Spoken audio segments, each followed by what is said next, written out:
신용 스프레드, 회사채 신용 등급 간 금리 격차를 의미한다. 즉, 신용 등급이 다른 회사채 간에 얼마나 금리 차가 나는가를 나타낸 수치다. 기업의 재무 변수와 거시 경제 변수의 변동에 따라 큰 영향을 받기 때문에 기업의 자금 사정을 살펴보는데 유익한 지표로 활용된다. 예를 들어 지난 99년 대우 부도 사태 이후 점차 증가하다가 2000년 말 현대그룹의 유동성 위기가 닥치면서 우량 회사채와 비우량 회사채 간 금리 격차가 크게 벌어졌다. 이에 따라 정부는 회사채 신속 인수제와 프라이머리 CBO 발행 등을 통해 한계 기업의 회생을 도왔다. 최근 들어 경기 회복에 대한 기대가 확산되면서 회사채 신용 스프레드는 다시 좁혀지는 추세다. 특히 AA- 등급 이상의 초우량 회사채의 경우 발행 금리가 국고채보다 낮은 경우까지 생기고 있으며 유통 수익률도 국고채 수익률보다 약간 높아 1%포인트 이내 수준에 들어와 있다. LG경제연구원 분석에 따르면 통화량이 증가하면 회사채 신용 스프레드는 우량 등급 회사채보다는 비우량 회사채가 더 감소하고 어음 부도율이 하락해도 같은 결과가 나오는 것으로 확인됐다. 경기가 나아질수록 신용 스프레드는 축소된다는 것이다.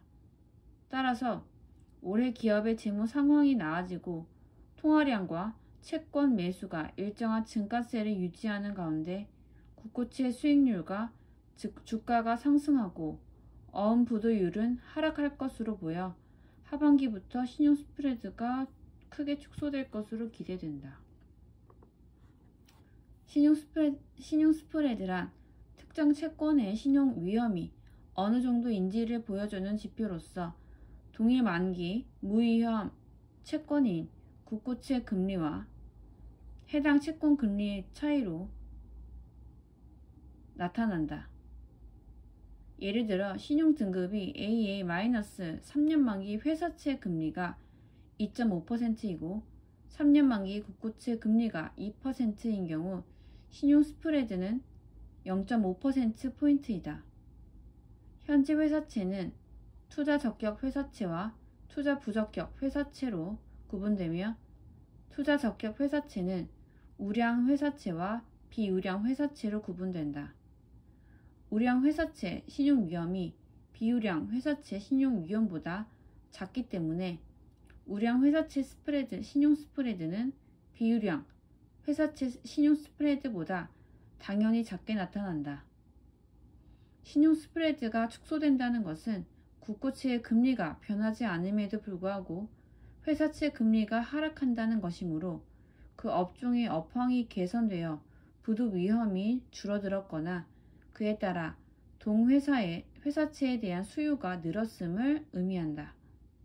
반대로 신용 스프레드가 확대된다는 것은 국고채의 금리가 변하지 않음에도 불구하고 회사채의 금리가 상승한다는 것이므로 그 업종의 업황이 악화되어 부도 위험이 높아졌거나 그에 따라 동회사채에 대한 수요가 줄어들었음을 의미한다. 특히 비우량 회사채 신용 스프레드의 움직임은 자본시장에서 자금이 기업에 원활히 공급되고 있는지를 보여주는 핵심 지표이다.